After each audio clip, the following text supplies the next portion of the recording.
Alright guys, I am back. Just went and got the rice and this wasabi. This stuff is just delicious. I love it. It's real hot. It's basically horseradish. I don't know how they got it green, but it's green horseradish.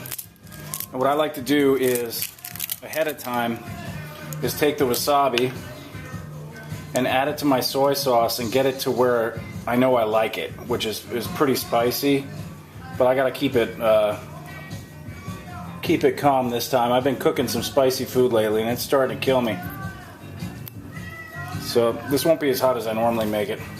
So I'll give it a good squeeze. Oh yeah, that's spicy. That'll work. And then what I do is I just find it with my finger and push it on the side to get it mixed up with the oil and the soy sauce and the ginger juice. And that's good. I could usually tell by the color. Soy sauce is, oh wow, that's delicious. Wow, that's good. Soy sauce is usually dark, and when I add just the right amount, I like the color. It's sort of like a grayish brown. So what I'm going to do is, there's my sticky rice. Real important, got to have the sticky rice. I suppose what you could do is you can use some sticky rice and then a little bit of like jasmine or some Thai rice or whatever else you like. But gotta have that sticky stuff because it's glue basically. It's really sticky. So rice wine vinegar. What I like to do is just put a little dab on the whoa, there's a good dab. Put a dab on the rice, fluff it up a bit, and that's gonna take some of the sticky out of it. You know, it's gonna break up those clumps. I don't know if you can see that, but there's a lot of clumps in there. So I'm gonna break it up. And, oh, you can smell that vinegar because this rice is warm, so it smells good. So that's going to keep it still sticky, but not as sticky as if I didn't do that. All right, so hopefully you can see all what I'm doing here. All right, what I do, this is a real important part, I grab like a clump of rice. I kind of give it a little pat just to see where it's going to be as far as on the paper. That looks like it's going to do. So I throw it on the paper, and then I start squishing it down.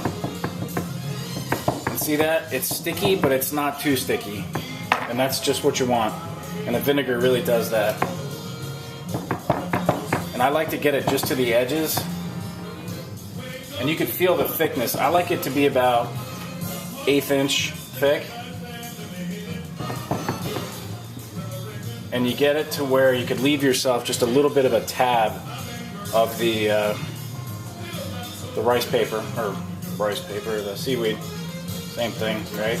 Probably bleach it and write on it. So that's about right. And then I give it a good press. At this point, I'm going to figure out what I'm going to put on. A little salmon. I like a good chunky bite of fish when I'm eating my sushi. Ooh, you're getting away. Got your back. All right, and then I'll throw a little avocado, which I love the taste of avocado. I wish they grew here in Alaska, but that's a joke. All right, so that's looking good. Maybe one more piece there. Yeah, that's looking great. So at this point, I'm going to throw a little of that onion on there. I'm washing my hands out. So I'll grab a piece of this onion, pop, there we go, just like so. At this point, for take-along sushi, what I do when I'm hiking and camping is I go ahead and I prepare it ahead of time with the flavoring I like. I usually make it the night before and throw it in the fridge. So I'm going to get that rice good and spicy with the soy sauce and the sesame oil and ginger. And then I'll go ahead and throw a couple of pieces of that ginger on there. A little flavor action. Sweet. Looking good, looking good. All right. At this point, I'm going to have another sip of drink. I'll show you how I roll it up. So at this point, the seaweed paper has gotten wet, so it's more pliable.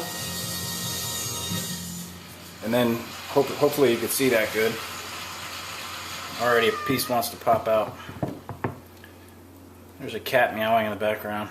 Not the one I'm trying to catch. I wish. One of these days I'm going to show you guys the cap prison I made. It's really like a luxury hotel, but a prison nonetheless for the one that got away. Alright, that's a big ass roll. Love it. So I'm going to put a little moisture on there, a little water, warm water, and then make sure I have enough to grab.